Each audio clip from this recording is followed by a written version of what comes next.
All right.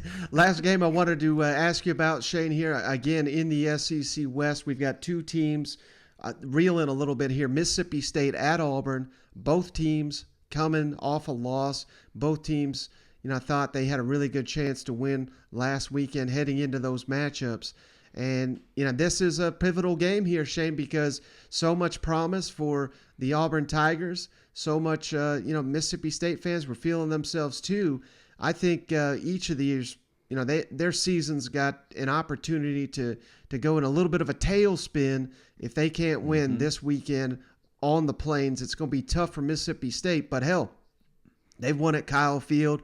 They damn near almost won at Arkansas last week. They have been playing really strong on the road. What are your thoughts on this matchup, Mississippi State at Auburn?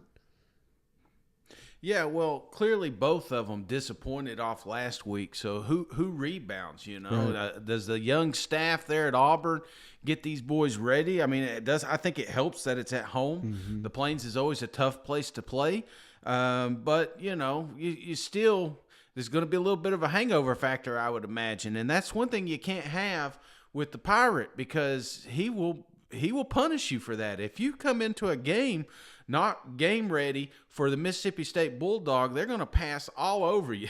And next thing you know, you're going to look up and damn quarterback's going to be 48 of 52 and 400 yards, and your defense has been on the field the entire time. So that's what you can't have. And how you do that, Mike, you go back to Auburn football. You go back to what worked against Ole Miss. Running the ball.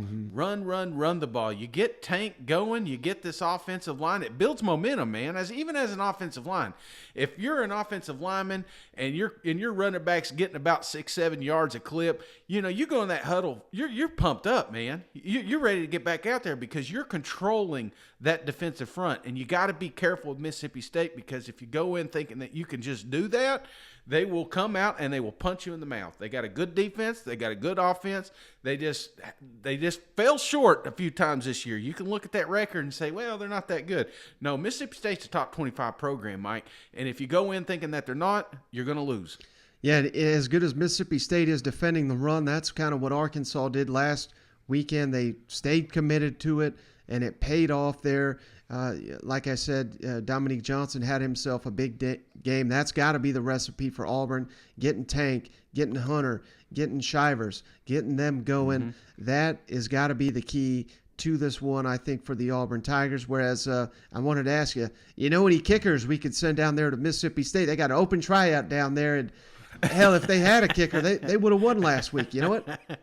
Absolutely, man. I mean, well, you think about the games that Mississippi State has actually lost. You think the Memphis that was a screwed game. Yeah. LSU was a one possession game. Alabama was the only one that really blew them out. Right. But short of that, they've been competitive in every single matchup. So don't think that this is not going to be any different.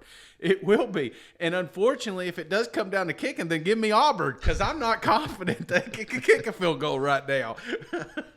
Coach, you've got 6 straight quarters without an offensive touchdown.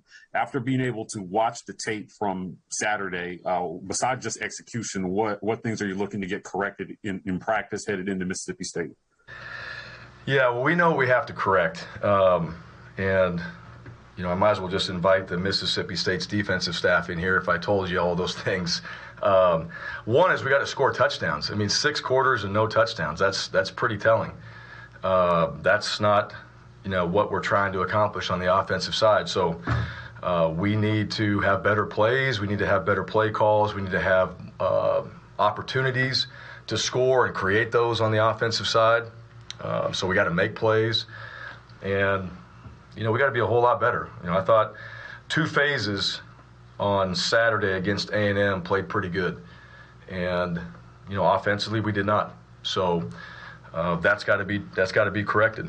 And, the players on that side of the ball, the coaching staff, it's pretty obvious, that we need to score touchdowns in order to win games. And, at the end of the day, we haven't done that well enough. We have another opportunity this week to go work on that and create that. Those things have to happen every single day for us. What I know about our team and our offense in particular, it doesn't just happen on Saturday. That's what I know. So if it's emphasized every day, if it's focused every day, if it's executed every day, then we'll have a lot better opportunity to not be, at the very bottom and not scoring points on the offensive side. So. Good. How are you? Man, I'm good, man. Blessed out of the favorite. I can't complain. Thanks for the time as always. All right. During the game, there was a point where Texas A&M had 2 pre-snap penalties. On TV, they mentioned that it's possible that Auburn could have been making sounds on defense. And after the game, Jimbo Fisher basically mentioned that it's possible that Auburn could have been simulating the snap count. Do you have any comment on from the stuff from CBS or the stuff from Jimbo there? And forgive me for having that. No, that's the first I've heard it. It just sounds like a court case. It's possible. No, I didn't hear that. I didn't. I don't think that's anything that our defense was out there trying to do. I don't even know if they know the snap count. If our guys are talking, they're talking to each other. And sometimes, I know on the first one watching it, I know their offense was pointing at our guys. Then they had one right again on the second play, back-to-back. I think it was their left tackle. And I think he moved and just put his head down. Usually when a guy on offense moves and just drops his head, it's on him. All right, you just know, and most of the time, offensive linemen, they don't really sell it very well. Like, if they made the mistake, they just acknowledge it. That's most of their nature. Just take it, accept it. They move the ball back.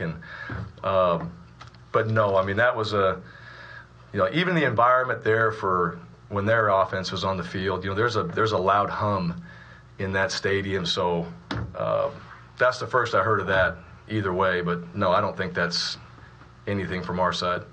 Mentioned on Saturday you had open competition at kicker. What's the response been like today so far? We've had quite a few people pay some attention, reach out to us. The biggest thing is I want to have, which we did this at other stops I've had, where basically you'd have guys walk on, and you can only do it when you're allowed to use a ball, which is during spring. And so, the guys that accumulate in January, you say, all right, we'll see you first day of spring, and you check out what they can do. But, we're in season now, so we can check it out if their NCAA papers are right. And anyway, we want to have a pile of kickers that are available that we cultivate, develop. And over the years, most of my kickers have been walk-on guys that have developed and improved to the point to where they become the starting kicker. And I remember one guy, and I have the utmost admiration for him, starting right out of high school. He went to the kicking tryout, and we cut him. We cut him for like 3 years. And he kept working, and, we cut him for like 3 years. He was a starting kicker for like 2 years for us, and it was really quite impressive.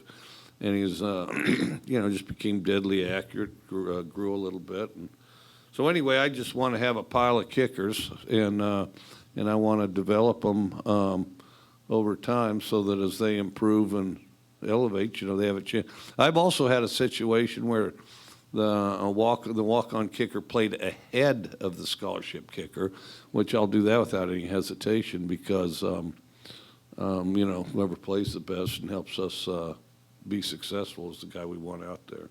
Okay. And have you spoken to either of your guys that played on Saturday about your post-game comments about the kicking tryout? And are you concerned that they've impacted their confidence, or do you think it kind of gave them a chip on their shoulder? I don't know what it did, but the thing is that there's a ball and you kick it, and it really doesn't matter if a bunch of 7-year-olds are watching or if 5 million Mongol warriors on horses getting ready to shoot their bows and arrows at you because, you approach the ball and kick it. It's simple as that.